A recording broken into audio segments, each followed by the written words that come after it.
Hi there, my name is Peter Keith, and I'm one of the co-owners of Meuwly's Artisan Food Market here in Edmonton. And we're going to show you how to put together some charcuterie that's a little bit safer for a socially distanced type of atmosphere. So of course, charcuterie typically is a really shareable meal. It's very social, there's a lot of interaction, you're eating with your hands, buffet style. So that's maybe not the best idea. It's not the safest way to eat right now with COVID-19. So we wanted to show you a quick little tip on how you can take an assembled charcuterie board like this and turn it into something that's individualized for people to just grab their own and sit down and eat it from a distance. So one of the most important things for consideration right now is sanitation and safety when working with food. So it's really important if you're going to be handling something, especially something like this with meats and cheeses that might be sitting in your fridge for a while, you really want to start with very clean hands and a very clean work surface. And gloves can be useful as well. Just remember, the purpose of gloves is to avoid cross-contamination. So if you're using gloves when handling food, you need to make sure you're changing them often enough and in between different allergens or different foods that might contaminate one another.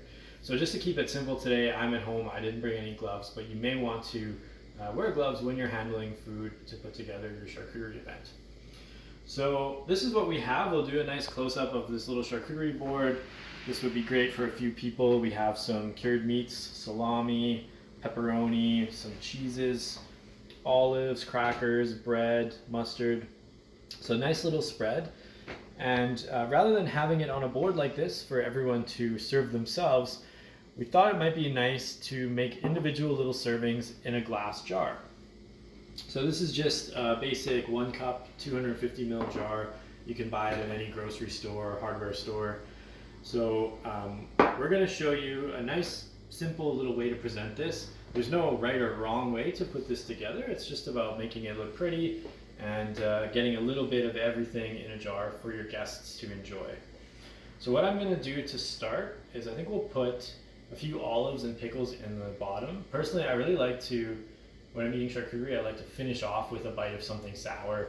It just sort of cleanses your palate after eating maybe some of the fatty, salty meats. So we'll put a few olives and pickles in the very bottom.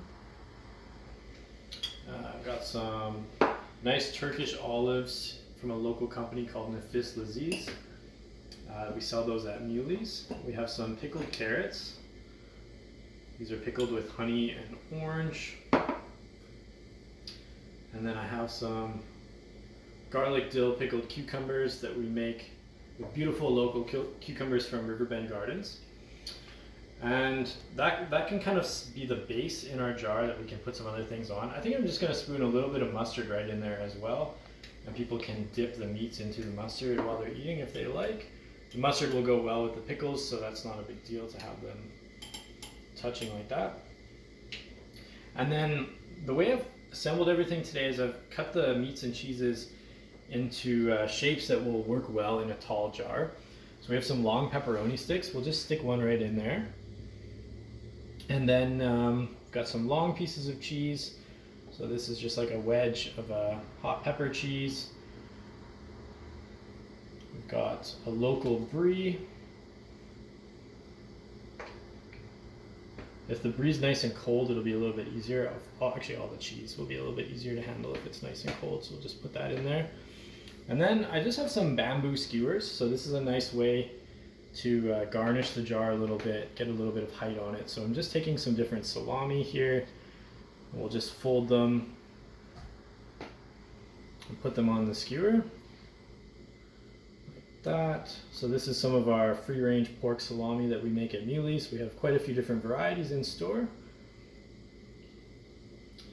Dried cacciatore, and then maybe I'll put a tomato on the end. We'll just put that on the jar like that. And then you can garnish this up however you'd like. You know, some grapes are really nice in there. Fresh fruits, dried fruits. So I have some grapes, we'll just put the grapes in there. That'll be nice to eat with the cheese.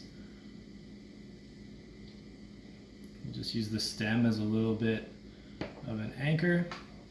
And then a really nice way to garnish up your finished jar is with some fresh herbs, something like rosemary. And when your guests go to grab the jar, it'll just have that nice aroma of the fresh herb. So there we have a finished little charcuterie jar for one. You can serve it with a fork, napkins. You could wrap them individually and make them ahead of time and keep them in the fridge. If you want to add crackers or something, I suggest you find crackers that are nice and long. Maybe we could put this in here instead of the pepperoni, and then you have some bread or crackers to go with it as well. So thanks for watching. I hope you have fun putting together your own little charcuterie jars, and most of all, stay safe and stay healthy.